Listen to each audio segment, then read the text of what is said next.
no dia 7 de junho de 2000, foi tomada uma decisão em um dos casos mais importantes da história dos negócios americanos.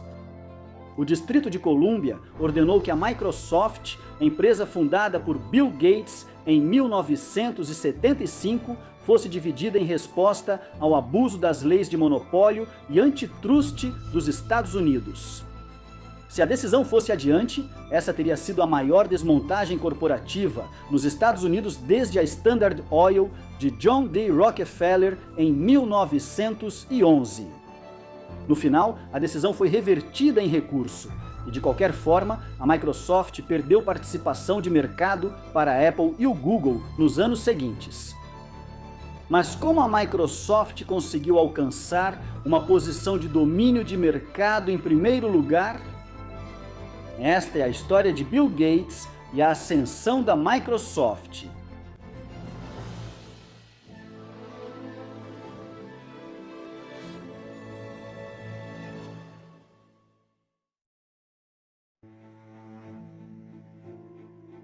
O homem conhecido na história como Bill Gates nasceu como William Henry Gates, terceiro, em 28 de outubro de 1955, em Seattle, no estado de Washington.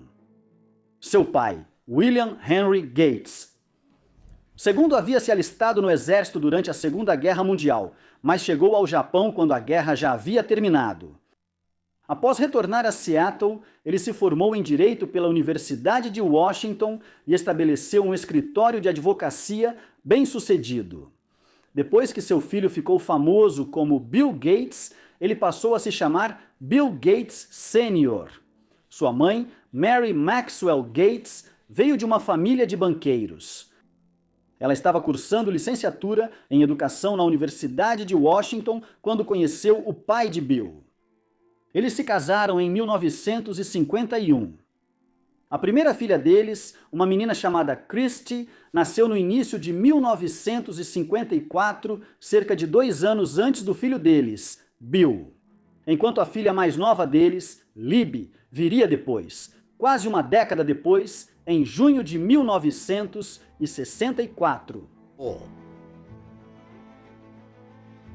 Apesar de terem crescido lá nos anos 1960, no auge da Guerra Fria, Seattle era uma cidade com um senso de otimismo durante a juventude de Bill e que estava se expandindo rapidamente. Nos anos do pós-guerra, a cidade era lar da fabricante de aeronaves Boeing, que continuou sua expansão do tempo de guerra ao entrar na aviação civil.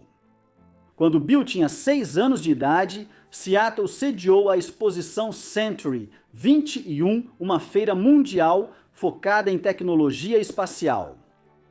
A torre futurista, conhecida como Space Needle, foi construída para a ocasião e continua sendo um marco icônico na cidade.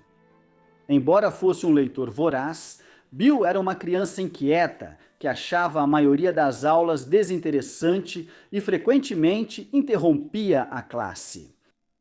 Enquanto a matemática atraía sua mente racional, ele tinha pouco interesse em outras matérias, pois poucas ofereciam estímulo intelectual para ele. Sua professora, Sra. Carlson, o levou até a bibliotecária da escola, Blanche Caffier, que lhe ensinou o sistema de classificação decimal de Dewey e concordou em deixá-lo trabalhar como seu assistente. Durante o almoço e outros intervalos após a escola, Bill e Christy sentavam-se à mesa de jantar da família para ouvir novidades sobre o trabalho de seus pais. Essas conversas despertaram em Bill um senso de responsabilidade cívica que ele carregou consigo durante a vida adulta. Em 1965, após o nascimento de Libby, a família Gates mudou-se para uma casa maior e Bill transferiu-se para a escola primária Laurelhurst. Durante seu primeiro ano, após realizar uma extensa pesquisa na biblioteca local, ele surpreendeu seus colegas de classe ao entregar um relatório de 177 páginas sobre o pequeno estado de Delaware, favorável aos negócios, sobre o qual ele havia aprendido com seu pai. O jovem Bill aspirava a ser cientista e, embora tenha praticado vários esportes e instrumentos musicais a pedido de sua mãe, logo abandonou todos eles. Suas notas na escola continuaram ruins e ele desafiava regularmente seus pais e se isolava em seu quarto. Seus problemas disciplinares levaram seus pais a procurar um terapeuta, o Dr. Charles Cressy, que demonstrou um interesse genuíno em entender o comportamento do garoto. Ele continuou a ver o terapeuta por mais de 2 anos. Quando adolescente, Gates costumava visitar o escritório de advocacia do pai e tinha uma noção do trabalho importante que ele realizava. A família Gates organizava jantares para membros influentes da sociedade de Seattle, incluindo o governador do estado, Dan Evans. Outro visitante frequente era o Dr. Carl Edmark, um cardiologista que inventou um desfibrilador portátil e contratou o escritório de advocacia Gates para encontrar investidores externos. Em 1967, Bill, com 12 anos, começou a estudar na Lakeside, uma escola particular frequentada pelos filhos da elite de Seattle. Lá, Bill fez amizade com Kent Evans, um garoto com opiniões fortes sobre política, que passou grande parte do verão fazendo campanha para Hubert Humphrey contra Richard Nixon. Enquanto Bill e Kent pensavam sobre o que fariam no futuro, a turma deles foi apresentada a uma máquina de teletipo no departamento de matemática, que se conectava a um computador na Califórnia por uma linha telefônica e permitia aos usuários jogar e escrever programas de computador. A máquina atraiu o senso de racionalidade de Bill, e logo ele começou a escrever programas e desenvolver jogos para o terminal. Embora não houvesse aulas formais de computação, a presença de outros garotos reunidos em volta da máquina, esperando para usá-la também, incentivou Bill a escrever códigos melhores.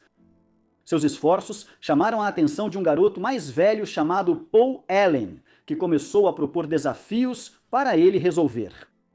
Enquanto isso, o interesse de Bill por computadores chamou a atenção de Monique Honer, mãe de um colega de classe que estava montando uma empresa chamada Computer Center Core, que Gates apelidou de C-Cubed. Ela propôs dar aos garotos de Lakeside acesso gratuito ao novo computador PDP-10, em troca de documentarem bugs e quaisquer outros problemas. Antes, a empresa disponibilizava o computador para clientes comerciais, sabendo que o tempo livre deles era limitado. Um grupo de 4 garotos de Lakeside, incluindo Bill Kent, Paulo Allen e seu amigo Rick Wyland, passou grande parte de dezembro de 1968 com o computador. Bill frequentemente saía de casa escondido no meio da noite para trabalhar com ele. Na primavera de 1969, depois que a C-Cubed começou a cobrar da Lakeside pelo tempo de uso do computador, Gates e Alan descobriram uma falha de segurança que permitia a eles fazer login com direitos de administrador. No entanto, eles foram pegos pelo professor e proibidos de usar os computadores. Embora o jovem Gates não se interessasse por esportes, ele gostava de atividades ao ar livre e era um membro entusiasmado dos escoteiros.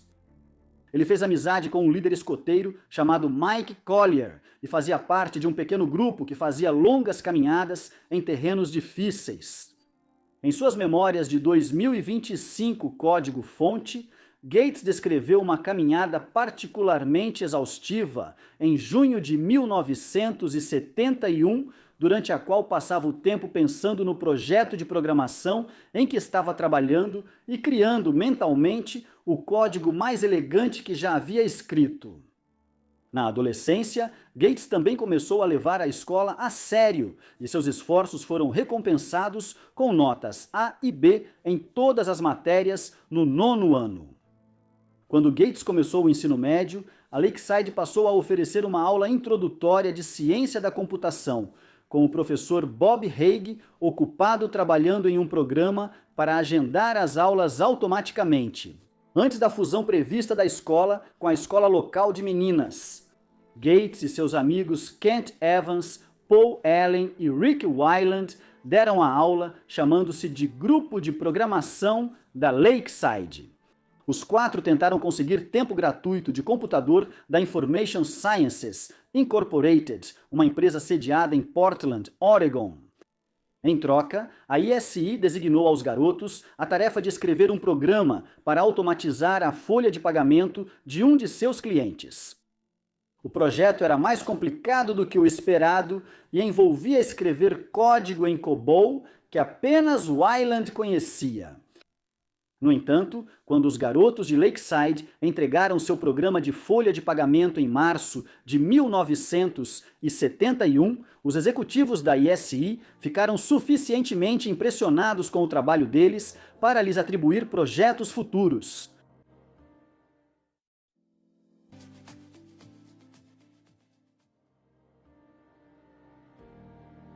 Em 1971, Allen e Weiland se prepararam para se formar, deixando Evans e Gates para concluir o aperfeiçoamento do programa de folha de pagamento para a ISI. No entanto, quando a ISI não cumpriu suas promessas de dar mais tempo livre de computador aos garotos, Kent Evans pediu ajuda ao pai de Gates. O Sr. Gates ficou do lado dos garotos e ligou para o presidente da ISI, que recuou e concordou em dar aos adolescentes mais $5.000 em tempo de computador. Formalizado com um acordo escrito, analisando a documentação. Décadas depois, Gates descobriu que os programadores da Lakeside já tinham usado $25.000 em tempo de computação enquanto desenvolviam o programa de folha de pagamento. Ao voltar para a escola depois das férias de verão, Gates encontrou a Lakeside em caos, pois o programa de agendamento desenvolvido pelo professor Bob Hague não funcionava corretamente. Gates e Evans concordaram em ajudá-lo a consertar, e logo Gates desenvolveu uma matriz que lhe permitiu mapear todas as variáveis, abordando o problema de uma maneira sistemática que um computador pudesse entender. Após Bob Hague e um colega professor serem mortos em um acidente de avião leve no final de janeiro, Gates e Evans foram recrutados pelo diretor para trabalhar em uma solução temporária baseada no código existente antes que a solução de Gates pudesse ser implementada. Os dois garotos faltaram às aulas e trabalharam longas horas ao lado de 4 de seus professores durante 3 semanas, para desenvolver um programa de agendamento que eliminou a maioria dos problemas. O sucesso deles encorajou Evans a sugerir que eles poderiam escrever um programa adequado de agendamento de aulas baseado na solução de Gates, que poderia ser vendido para outras instituições de ensino. Antes que tivessem a oportunidade de realizar essas ambições, Gates recebeu uma ligação de seu diretor na segunda-feira, 29 de maio de 1972, informando que Kent Evans havia morrido em um acidente de montanhismo. Durante o fim de semana, Gates lutou para aceitar a perda de seu melhor amigo, mas se jogou no trabalho com computadores. Passando o mês seguinte com Paul Allen, trabalhando no programa de agendamento de aulas, Gates e Allen logo terminaram o programa, formando uma parceria que levaria à criação da Microsoft. 4 anos depois, Allen se mantinha atualizado com os novos avanços na tecnologia da computação e estava empolgado com os avanços na tecnologia dos chips de silício. Depois que a Intel desenvolveu o microprocessador 4004 no final de 1971, um engenheiro da Intel chamado Gordon Moore previu que os avanços tecnológicos permitiriam que os chips se tornassem 2 vezes mais potentes a cada 2 anos. A lendária previsão de Gordon Moore sobre o rápido desenvolvimento da tecnologia de computação até agora se mostrou precisa e ficou conhecida como a Lei de Moore. O chip mais recente da Intel, o 8008, era 2 vezes mais potente que seu antecessor. Embora Bill Gates reconhecesse que levaria muitos anos até que os chips pudessem processar dados rapidamente o suficiente para tornar um computador doméstico viável. Mesmo assim, ele acreditava que o chip da Intel era adequado para um programa de contagem de tráfego que ele e Evans vinham desenvolvendo para a empresa Logic Simulation Company. Durante o verão de 1972, ele considerou seguir carreira na política e se candidatou a Harvard. Ao mesmo tempo, ele continuou a perseguir seu interesse por computadores. E em janeiro de 1973, ele e Alan foram contratados pela TRW, uma empresa de defesa e tecnologia, liderando um projeto para digitalizar o sistema de equilíbrio entre oferta e demanda de eletricidade para a Bonneville Power Administration, a autoridade federal que distribuía eletricidade para os estados da costa do Pacífico. Enquanto Gates recebeu sua carta de admissão de Harvard em março, os programadores da TRW e Paul Allen aconselharam-no a pular a faculdade.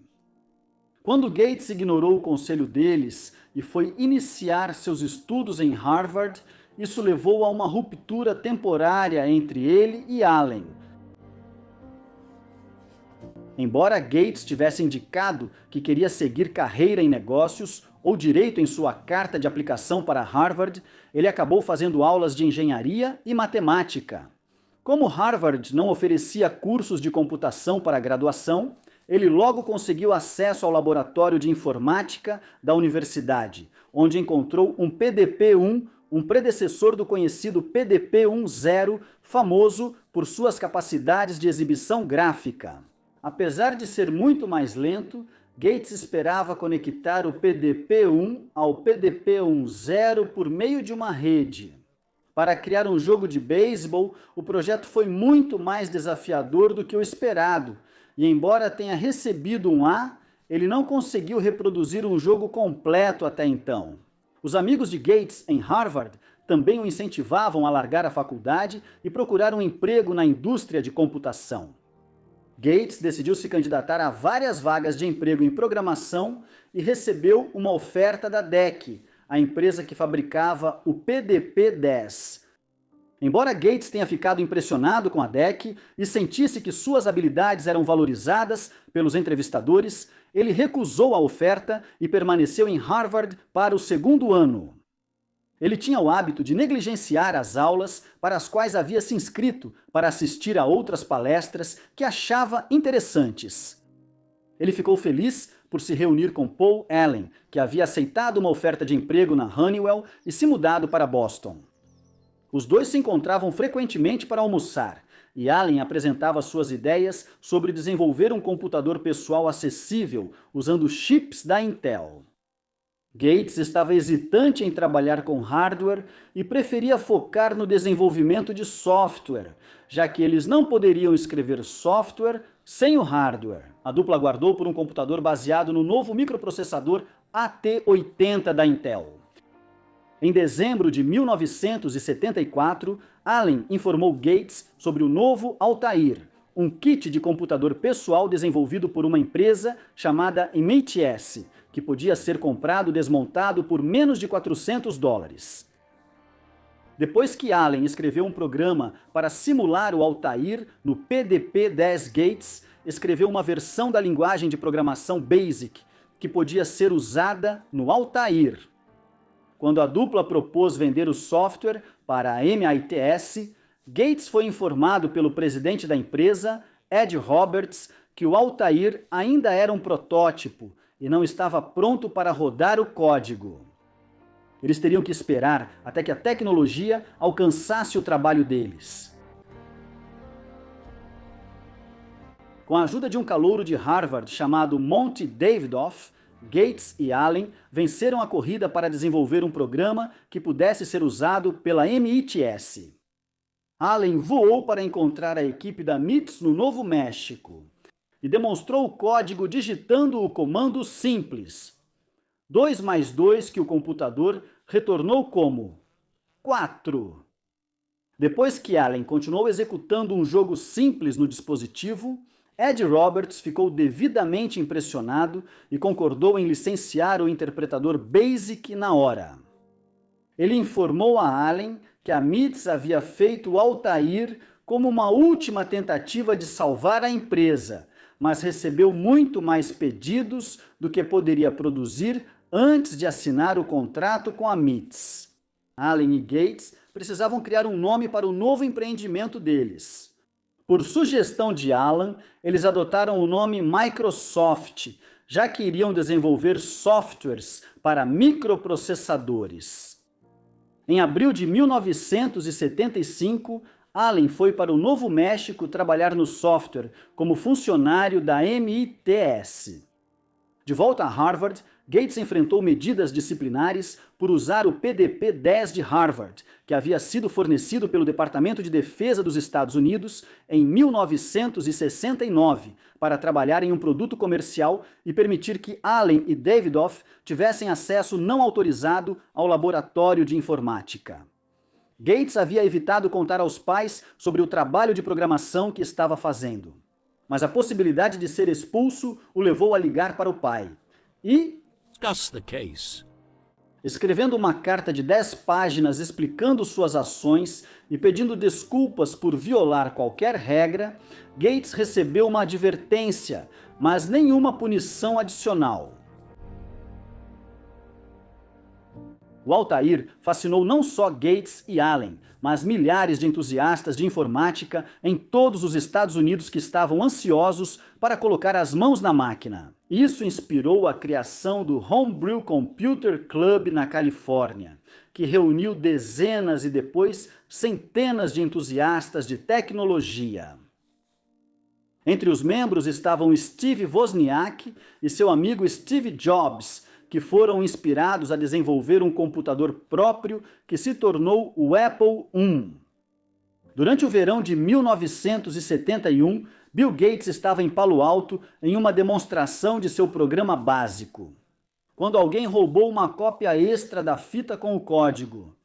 E em pouco tempo, dezenas de cópias não autorizadas do código de pré-produção estavam sendo produzidas. Embora os entusiastas de informática da época acreditassem que o software deveria ser gratuito, os fundadores da Microsoft esperavam comercializá-lo.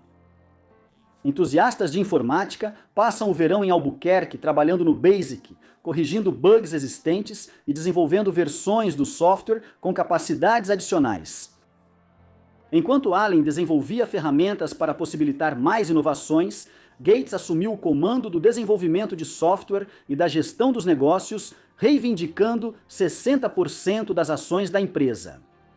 À medida que a dupla fechava mais trabalhos com a MITS, eles contrataram um antigo colega de escola, Roberto. No final de 1975, a empresa havia recebido pouco mais de $16 mil em receita. Para se concentrar em seu trabalho na Microsoft, Gates havia pulado o primeiro semestre do novo ano letivo, mas em fevereiro de 1976 ele estava de volta a Harvard. Não muito tempo depois, a Microsoft assinou um grande acordo com a fabricante de computadores Intel, a NCR, para uma versão do software básico. Gates estava frustrado porque a maioria dos entusiastas usava softwares sem licença, o que o levou a enviar uma carta aberta para eles através do boletim informativo do Homebrew Computer Club, explicando quanto tempo a Microsoft havia gasto desenvolvendo o software e acusando-os de roubo. A carta chocou Ed Roberts, que instruiu Gates a escrever um pedido de desculpas para a base de clientes da empresa, embora Gates tenha mantido seu argumento central, adotando um tom mais diplomático. No verão de 1976, o sucesso do Altair chegou às páginas da revista Business Week, antecipando uma nova era da computação pessoal e o mundo dos entusiastas. Gates reconheceu que o sucesso da MITS não era garantido e começou a diversificar as fontes de receita da empresa, escrevendo interpretadores para outras linguagens de programação, como COBOL e Fortran. Segundo os termos do contrato com a MITS, a Microsoft teria que dividir metade das receitas de qualquer acordo de sublicenciamento.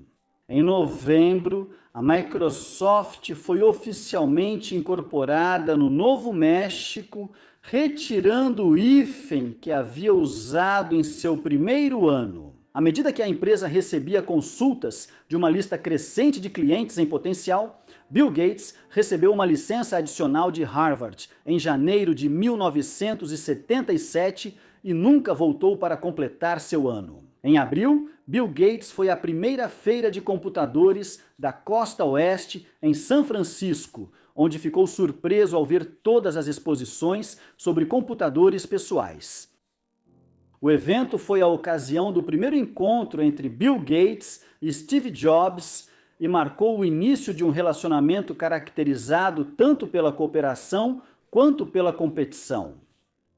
Enquanto isso, a Microsoft estava envolvida em uma disputa judicial com a MITS sobre os direitos do programa GUI-80 Basic, com a Microsoft enfrentando problemas de fluxo de caixa devido a royalties não pagos pela MITS. Gates assinou um acordo com a Apple para uma versão do Basic que rodaria no novo Apple II. Isso ajudou a manter a empresa funcionando até que o árbitro na disputa judicial decidiu a favor da Microsoft. A decisão garantiu que, no final de 1977, o código da Microsoft estava rodando no Commodore PET, 2 no Apple II e no Radio Shack TR-80. 3 máquinas que trouxeram a revolução do computador pessoal para o grande público.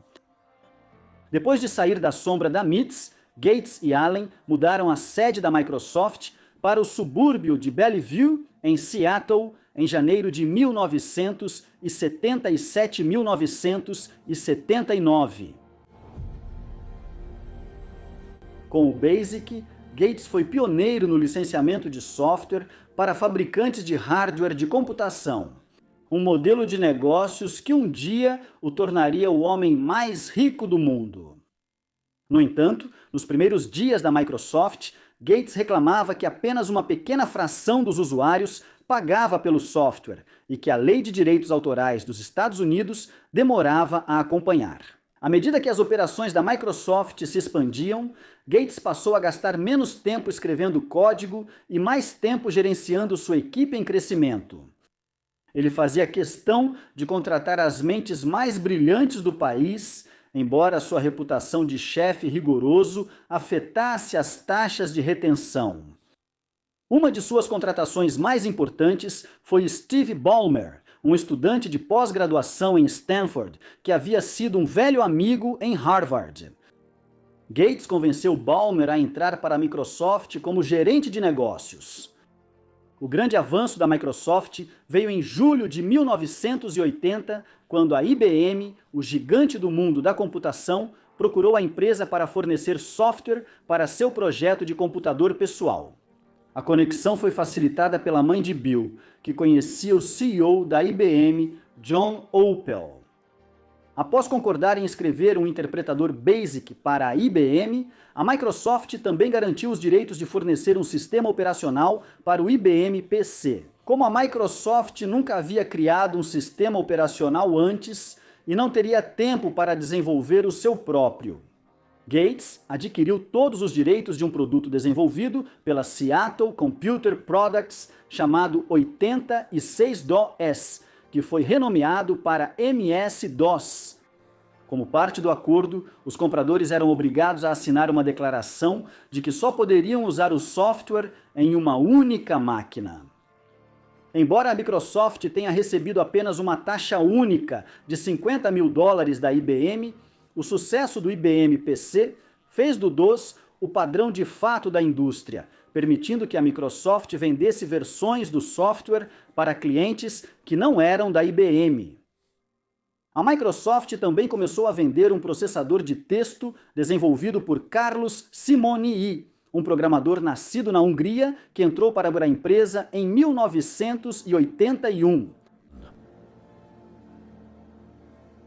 No dia 25 de junho de 1981, a parceria inicial entre Gates e Allen foi dissolvida e a Microsoft tornou-se uma corporação registrada no estado de Washington, com Gates como presidente e diretor do conselho e Allen como vice-presidente. Em 1982, Allen foi diagnosticado com linfoma de Hodgkin, o que o levou a passar por quimioterapia intensiva. quando os problemas de saúde de Allen o forçaram a deixar a empresa em 1983, Gates recusou sua oferta de comprar sua parte. Assim, Allen manteve sua participação na Microsoft e se tornou bilionário à medida que a fortuna da empresa disparou após sua saída. A parceria da Microsoft com a IBM trouxe sucesso não só nos Estados Unidos, mas também no mercado europeu. A Microsoft estabeleceu sua divisão internacional em abril de 1982. O ano de 1983 foi um marco para a empresa, com o lançamento do Microsoft Word, o software de processamento de texto. Desenvolvido pela equipe de Charles Simonyi, o produto foi inspirado no trabalho anterior de Simonyi na Xerox PARC, o braço de pesquisa da empresa de fotocopiadoras. Enquanto os primeiros computadores exigiam que o usuário digitasse comandos na linha de comando, a Xerox havia desenvolvido uma interface gráfica de usuário, ou GUI. Nessa interface, os itens na tela do computador podiam ser acessados e movidos por um ponteiro usando um dispositivo físico conhecido como mouse. O Microsoft Word funcionava com base nesses princípios, com o espaço na tela dividido em seções, chamadas de janelas, permitindo que os usuários trabalhassem em 8 documentos ao mesmo tempo. Embora o Word tenha sido desenvolvido para o IBM PC, ele também podia ser usado em outros computadores. Em junho de 1983, Gates e Ballmer escreveram um memorando importante anunciando que a Microsoft iria focar em softwares para sistemas operacionais com interface gráfica. Steve Jobs, da Apple, também havia reconhecido que a interface gráfica intuitiva era o futuro da computação e estava desenvolvendo um sistema operacional baseado em interface gráfica para o novo Macintosh. Enquanto a Microsoft assinou um acordo com a Apple em janeiro de 1982 para produzir softwares para o Mac, a empresa planejava desenvolver seu próprio sistema operacional para o IBM PC, chamado Windows. Assim como aconteceu com o Altair Basic, isso significava que a Microsoft sairia ganhando, não importando quem saísse vitorioso na mais recente rodada de inovações. Para acelerar o projeto, Gates recrutou vários desenvolvedores da Xerox PARC, que haviam trabalhado na interface gráfica, mas sentiam que a cultura corporativa da empresa sufocava a inovação. Gates e Ballmer convenceram o programador da Xerox, Scott McGregor, a se juntar à Microsoft e liderar o projeto. O anúncio do Windows pela Microsoft em novembro de 1983 levou Steve Jobs a acusar Gates de roubar o conceito da interface gráfica após vê-lo em desenvolvimento na sede da Apple. Quando o Mac foi lançado em janeiro de 1984, ele foi acompanhado por uma campanha publicitária que retratava a Apple como a resistência contra a IBM e a Microsoft. Enquanto Jobs estava preocupado com a ameaça da Microsoft. O desenvolvimento do Windows foi atrasado enquanto Gates se apressava para garantir que o software da Microsoft se tornasse o padrão para aplicativos com interface gráfica. A Microsoft estava desenvolvendo um programa de planilha para PC chamado Excel, e a mudança estratégica forçou os programadores a começarem do zero para criar uma versão para o Mac. Quando a Microsoft anunciou o Excel em maio de 1985, Steve Jobs falou no evento para endossar o produto. Após seu lançamento em setembro, o Excel rapidamente deixou toda a concorrência para trás. Embora o Excel para Mac tenha sido um grande sucesso, tanto para a Apple quanto para a Microsoft, o sistema operacional Windows ainda não estava pronto. A visão da empresa de permitir que os usuários executassem vários aplicativos ao mesmo tempo se mostrou ambiciosa demais e exigia muito mais memória do que os 256 kilobytes disponíveis na última geração de PCs da IBM. Gates exigia que seus funcionários trabalhassem horas exaustivas. Os recém-chegados da Xerox ficaram chocados com a tendência de Gates e Ballmer de gritar com os colegas. O lançamento do Windows estava inicialmente previsto para março de 1984, mas a data de lançamento continuava sendo adiada. Os representantes da empresa foram obrigados a pedir desculpas aos clientes, em potencial que haviam apostado seu futuro no desenvolvimento de softwares para o Windows. O atraso foi agravado pela tendência de Bill Gates de microgerenciar até os menores detalhes. Embora as mudanças geralmente melhorassem o produto, isso desmotivava a equipe de desenvolvimento. Um ano após o início do projeto, Bill Gates decidiu que o Windows ainda precisava ser operável, usando um teclado para os clientes que não estavam dispostos a usar um mouse. Em resposta ao seu microgerenciamento e aos problemas que isso estava causando, em agosto de 1984, Bill Gates foi convencido por John Shirley a se afastar das decisões do dia a dia. À medida que 1984 avançava para 1985, Bill Gates continuou a fazer declarações embaraçosas, adiando a data de lançamento e perdendo credibilidade dentro da indústria. Com os principais fabricantes de hardware abandonando o projeto e a IBM desenvolvendo sua própria interface gráfica chamada TopView. Bill Gates nomeou Steve Ballmer para gerenciar o projeto, embora Ballmer não tivesse nenhuma experiência em programação. Sua pressão incessante sobre os desenvolvedores resultou no lançamento do Windows 1.0 em 21 de novembro de 1985. Um evento anticlimático após o qual Bill Gates foi ridicularizado por jornalistas do setor por não ter cumprido suas próprias promessas grandiosas. Sobre o produto, embora Bill Gates tivesse insistido em criar um produto superior aos outros que chegaram ao mercado antes do Windows, o Windows 1.0 foi um fracasso e travava regularmente. O lançamento do Windows 2.0 em dezembro de 1987 também não teve muito impacto. E foi somente com o Windows 3.0 em 1990 que o sistema operacional da Microsoft definiu o padrão da indústria. Enquanto isso, embora o Apple Macintosh fosse, em retrospecto, considerado o dispositivo que acelerou a revolução da computação pessoal, as vendas do Mac despencaram. Após alguns meses, levando a uma disputa na diretoria em que o presidente da Apple, John Sculley, tirou Steve Jobs do comando. No início de 1985, Gates e Sculley assinaram um acordo para resolver desentendimentos. Após a ameaça da Apple de processar a Microsoft por roubar a interface gráfica, Gates respondeu ameaçando parar de desenvolver o Word e o Excel para o Mac.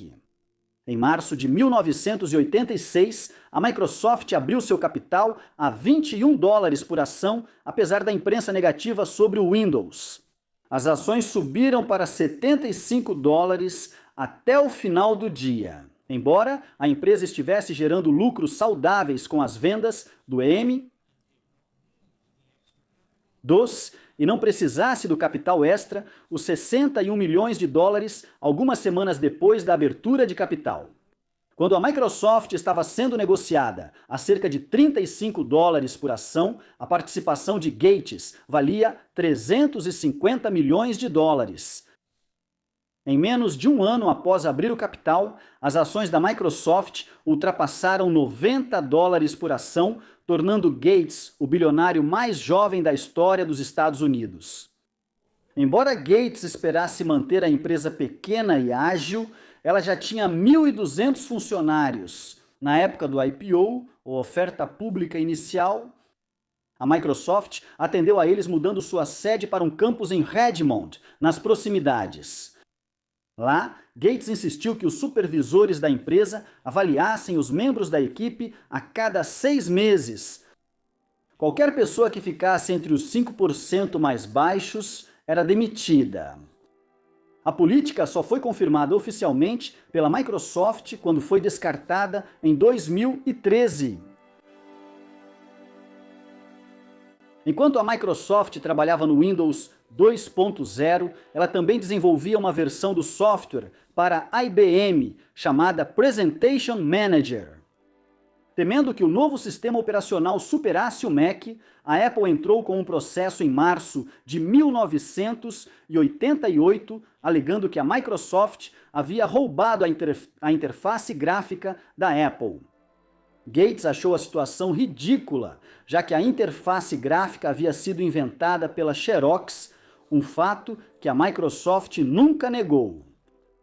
A Microsoft entrou com uma ação contra a Apple, alegando que a empresa havia violado os termos do acordo de 1985, enquanto a Xerox entrou com seu próprio processo de direitos autorais contra a Apple em 1989. Após vários anos de litígio, ambos os processos foram eventualmente arquivados, custando às três empresas taxas legais exorbitantes. Enquanto Gates continuava promovendo o Windows 2.0 em público, ele instruiu seus desenvolvedores a focarem no Windows 3.0. Ao contrário do Windows 2.0, a terceira geração do sistema operacional foi projetada para ser compatível com os 66% das máquinas no mercado que rodavam em DOS.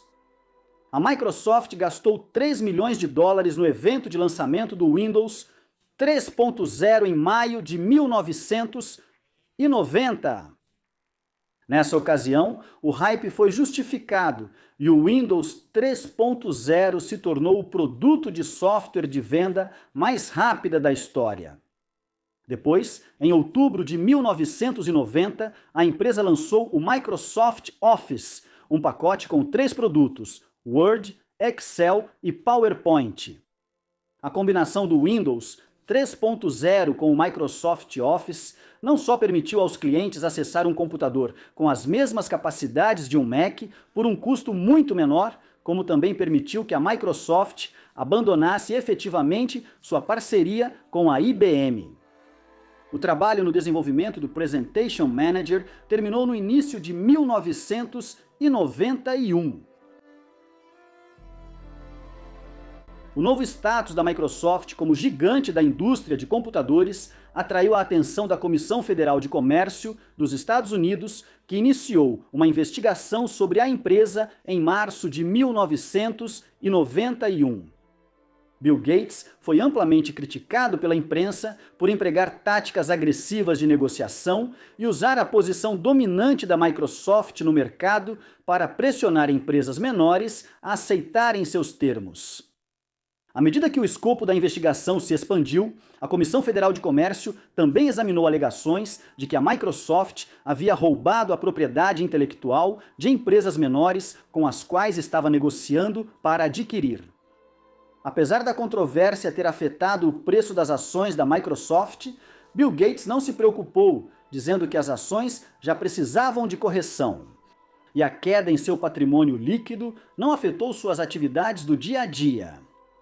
Ao responder aos seus críticos, Bill Gates argumentou que o desenvolvimento de software era um ambiente altamente competitivo e que o domínio da Microsoft não estava garantido para sempre. As práticas comerciais agressivas da Microsoft eram motivadas pelo medo de que outros a alcançassem. E Bill Gates disse ao Wall Street Journal, em uma entrevista, que você sempre precisa estar pensando em quem está vindo para te alcançar. No livro de 1993, Hard Drive, Bill Gates e a construção do império Microsoft, os autores citaram um executivo de uma empresa rival da Microsoft que disse: "Gostaria que ele se casasse e tivesse filhos, assim não trabalharia tantas horas." Após alguns relacionamentos sérios no início dos anos 1980, Gates conheceu Melinda French em 1987.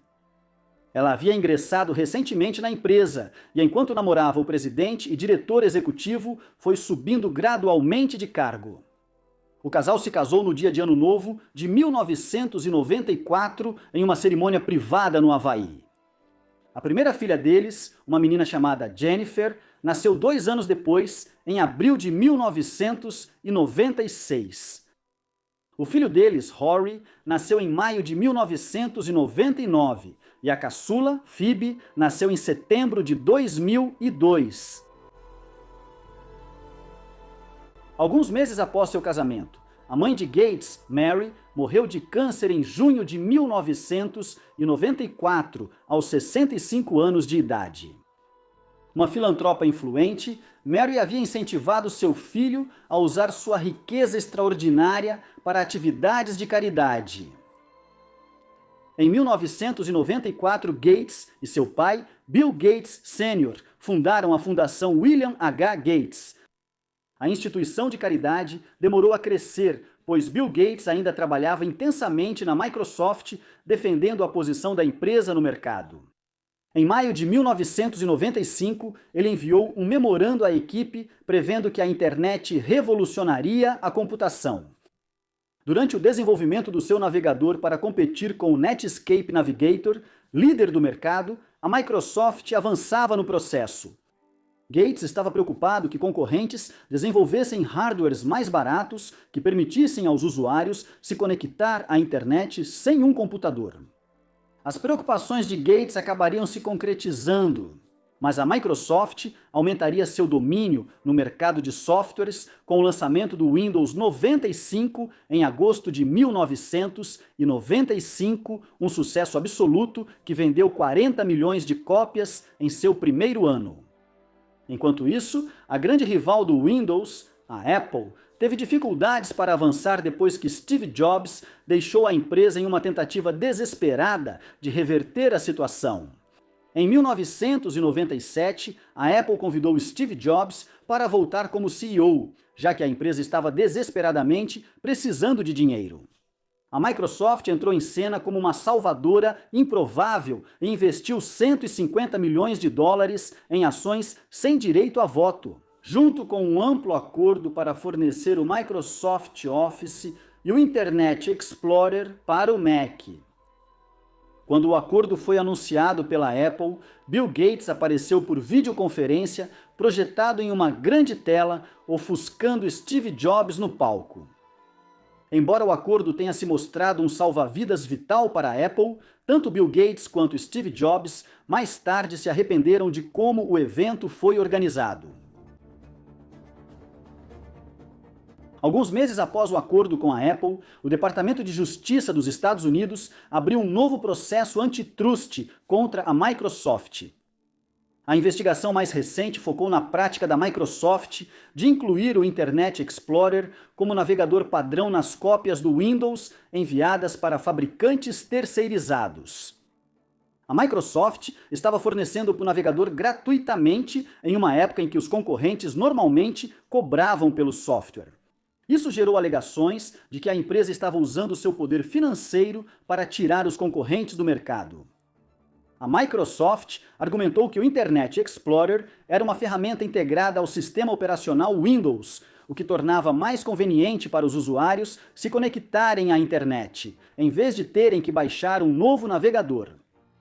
Embora Bill Gates nunca tenha sido chamado para depor no julgamento, em seu depoimento aos advogados federais em agosto de 1998, Gates pareceu defensivo e evasivo, frequentemente respondendo "eu não sei" ou "eu não me lembro", a perguntas sobre sua própria correspondência por e-mail, na qual discutia prejudicar concorrentes. Em novembro de 1999, foi decidido que a Microsoft havia abusado de sua posição de monopólio e, nesse processo, havia limitado a escolha dos consumidores. Ao tornar o Internet Explorer o navegador padrão em computadores que utilizam os sistemas operacionais da Microsoft. A Microsoft contestou uma ordem para dividir a empresa em junho de 2000, enquanto o Tribunal de Apelações manteve a decisão de que a Microsoft havia violado as leis antitrust para prejudicar concorrentes. Quando o caso voltou ao Tribunal Distrital, um novo juiz havia sido nomeado, que chegou a uma conclusão diferente sob a decisão final emitida em novembro de 2002. A Microsoft evitou ser dividida, embora tenha ficado sujeita a novas limitações, e concordou em permitir que aplicativos que não fossem da Microsoft fossem executados no Windows na inicialização? Na época da decisão final, Gates já havia deixado o cargo de CEO para seu antigo braço direito, Steve Ballmer, embora continuasse como presidente do conselho e mantivesse funções executivas como principal arquiteto de software. Gates passou a ter tempo para se dedicar às suas atividades filantrópicas, que se expandiram significativamente com o lançamento da Fundação Gates para bibliotecas, destinada a fornecer acesso gratuito à internet em bibliotecas públicas dos Estados Unidos. Em 1997, no mesmo ano em que Gates iniciou seu reinado de 10 anos como o homem mais rico do mundo.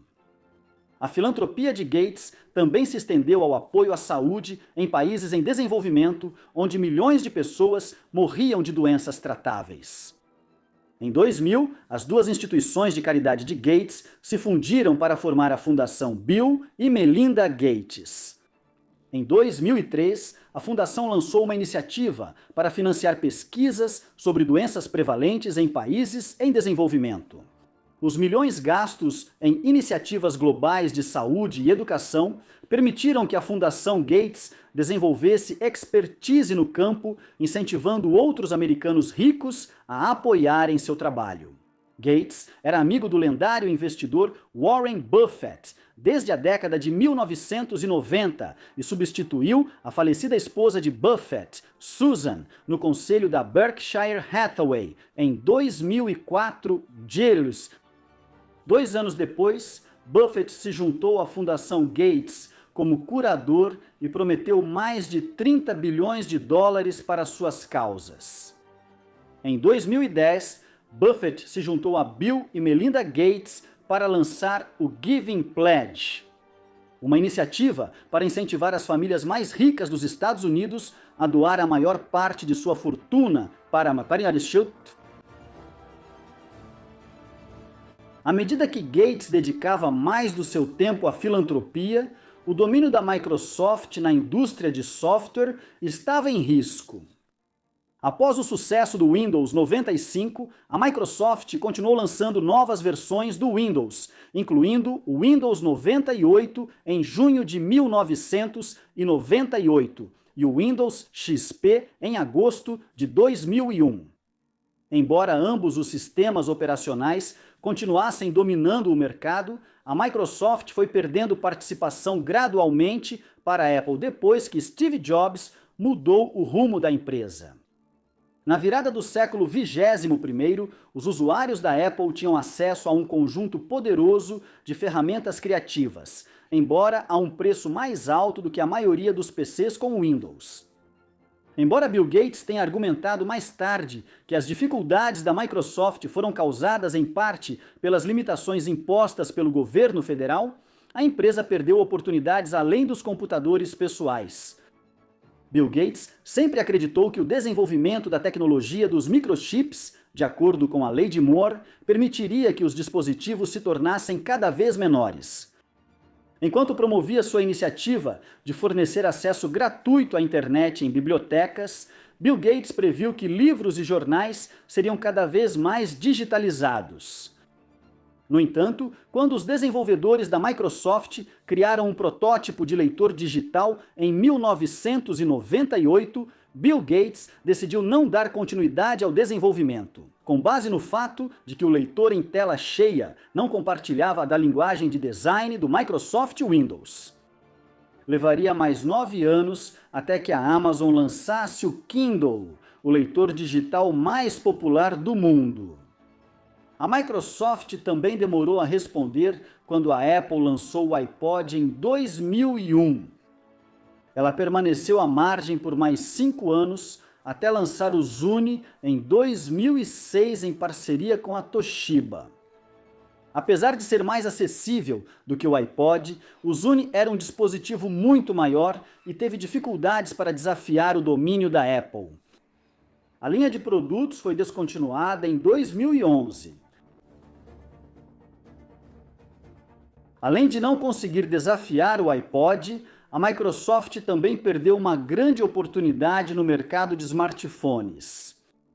O lançamento do iPhone em junho de 2007 deu aos consumidores a capacidade de fazer ligações, navegar na internet e ouvir música em um único dispositivo portátil.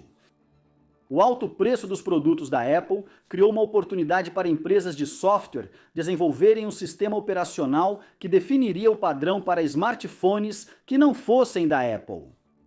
No ano seguinte, o gigante dos mecanismos de busca, Google, lançou um smartphone rodando seu sistema operacional Android, enquanto a Microsoft já tinha um sistema operacional para dispositivos portáteis.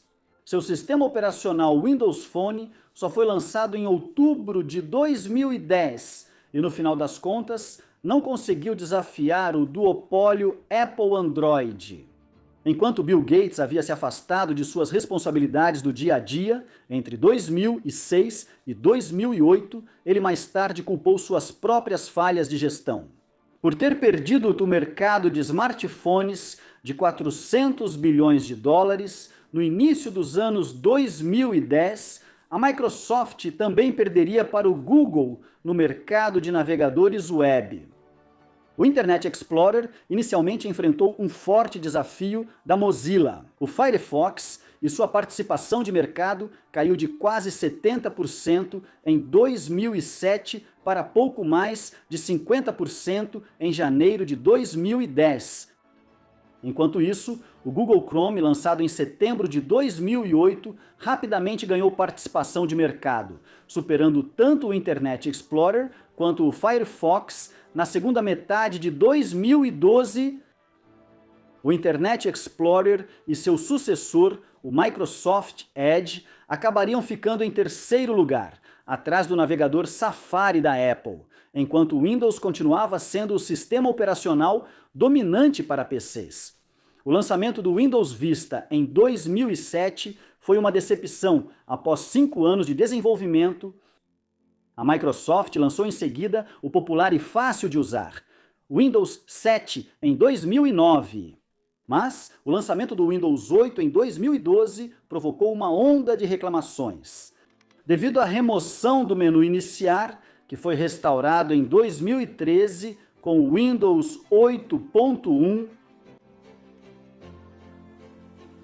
em 2014, Steve Ballmer se aposentou como CEO da Microsoft, enquanto Gates deixou o cargo de presidente, mas permaneceu no conselho como conselheiro do novo diretor executivo, Satya Nadella, que havia liderado a divisão de computação em nuvem da empresa em rápida expansão.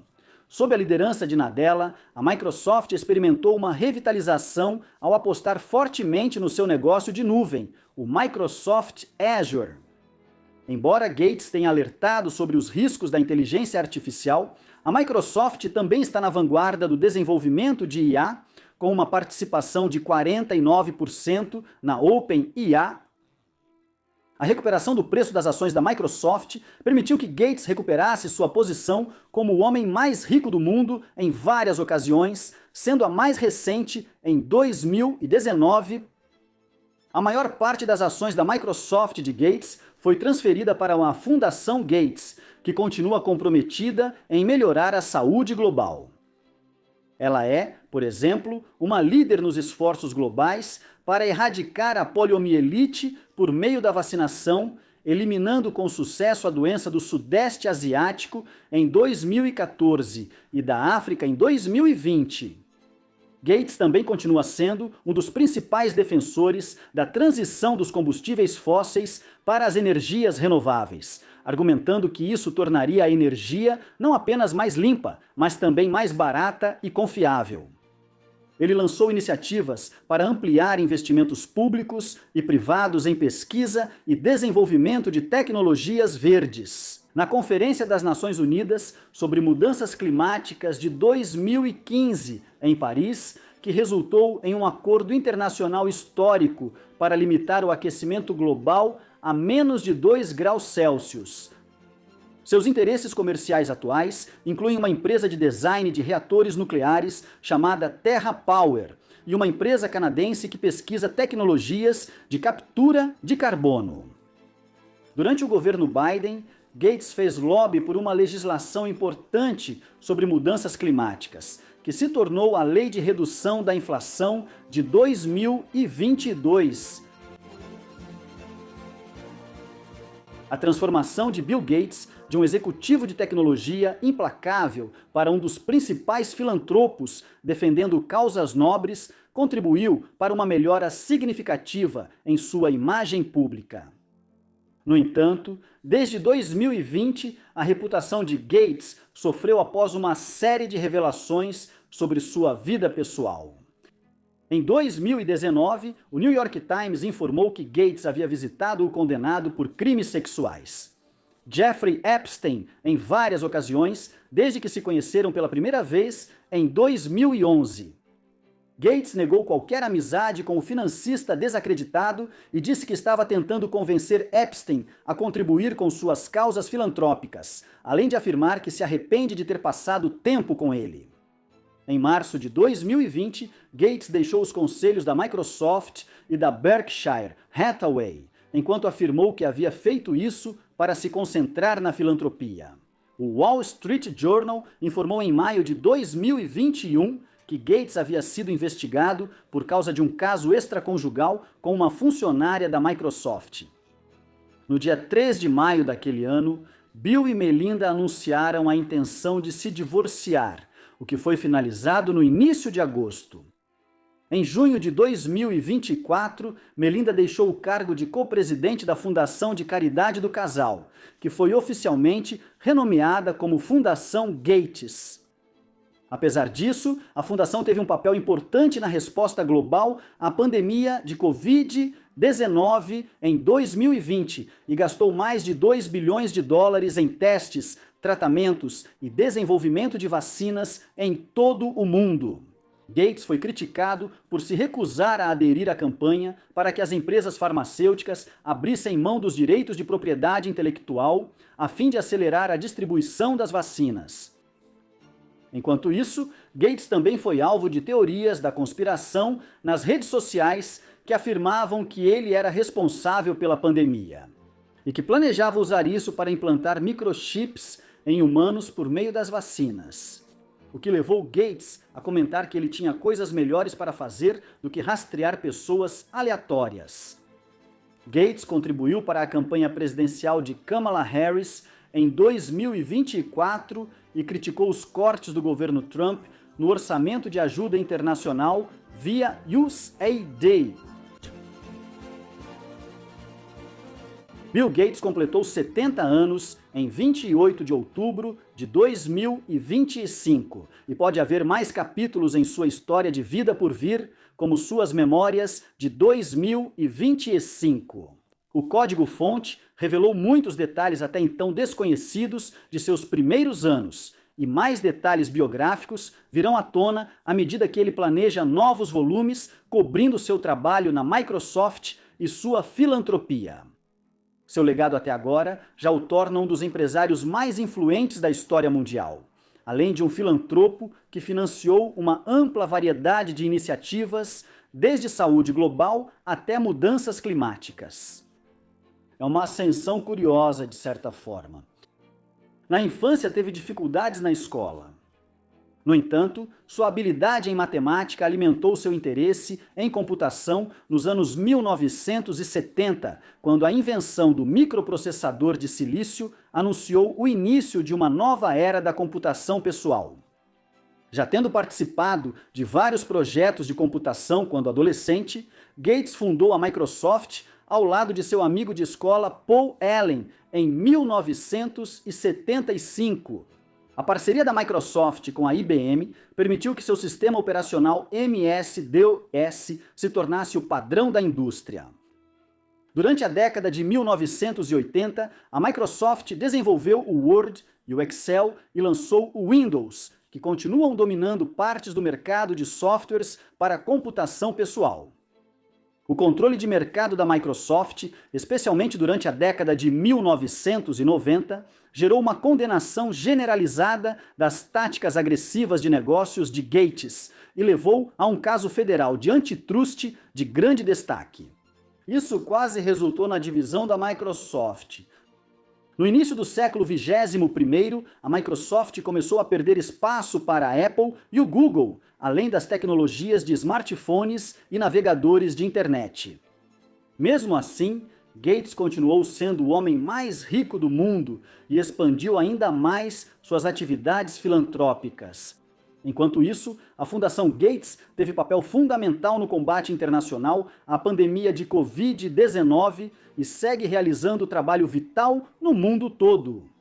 A reputação pessoal de Bill foi prejudicada por revelações de casos extraconjugais e por seu relacionamento com Jeffrey Epstein. Em resumo, ele é um indivíduo complexo que continua dividindo opiniões. O que você acha de Bill Gates? Ele é um dos maiores empreendedores e filantropos da história que mudou o mundo através da Microsoft e por usar sua riqueza para melhorar a vida de pessoas carentes ao redor do mundo?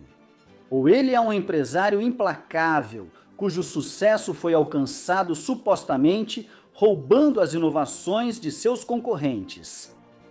Por favor, deixe sua opinião nos comentários e, enquanto isso, muito obrigado por assistir.